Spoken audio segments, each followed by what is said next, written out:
আমার একটা কথাই, আমি ওরে ভালোবাসে বিয়ে করছি। আমি ওর সাথে মানে আমি আমার ওর সাথে যা হওয়ার হয়েছে, স্বামী স্ত্রী যা যা হয় আমার সাথে ওর সাথে তাই হয়েছে। আমি আমি একজন নারী, আমি কেন একজনকে দেখানো হয়ে গেছে আর ওকে আমি ভালোবাসি, এমন তো না যে ওর সাথে ওর প্রতি কোনো রাগ আছে আছে, তাহলে হয়তো হয়তো, কিন্তু ওর প্রতি তো আমার কোনো রাগ নাই। আমি ওর যেরকম ভালোবাসি ও আমার সেরকম ভালোবাসি।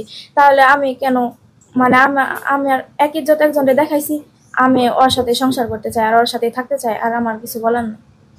এর জন্যই করছে। তারপরেও বাবা মা বলছিল যে তোর ওর কাছে দিব, এটা আমারও বলছিল যে তো তুই একদম নিশ্চিন্তে থাক, তোর ওর কাছে দিব।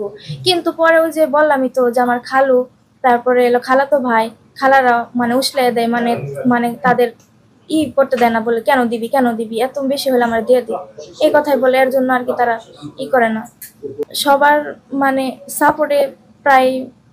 হ্যাঁ, আমি প্রায় দেশ বিদেশের সবারই অনেক সাপোর্ট পাইছি, প্রবাসী ভাইদের কাছ থেকে অনেক সাপোর্ট পাইছি, এমনকি সাংবাদিক আঙ্কেলের কাছ থেকে অনেক সাপোর্ট পাইছি, এমনকি এলো জিয়ারুর রহমান প্লেটো আঙ্কেল, ব্যারিস্টার আঙ্কেলের কাছ থেকে অনেক সাপোর্ট পেয়েছি, এমনকি দেশের অনেক মানুষের কাছ থেকে সাপোর্ট পেয়েছি, ওদের এলাকার মানুষের কাছ থেকে সাপোর্ট পাইছি। আলহামদুলিল্লাহ, আমার মনে হয় এবার ভালো কিছু হবে। সবাই আমার যারা যারা আমাকে হেল্প করতেছে, আমার সাহায্য করতেছে, সবাইকে অসংখ্য ধন্যবাদ।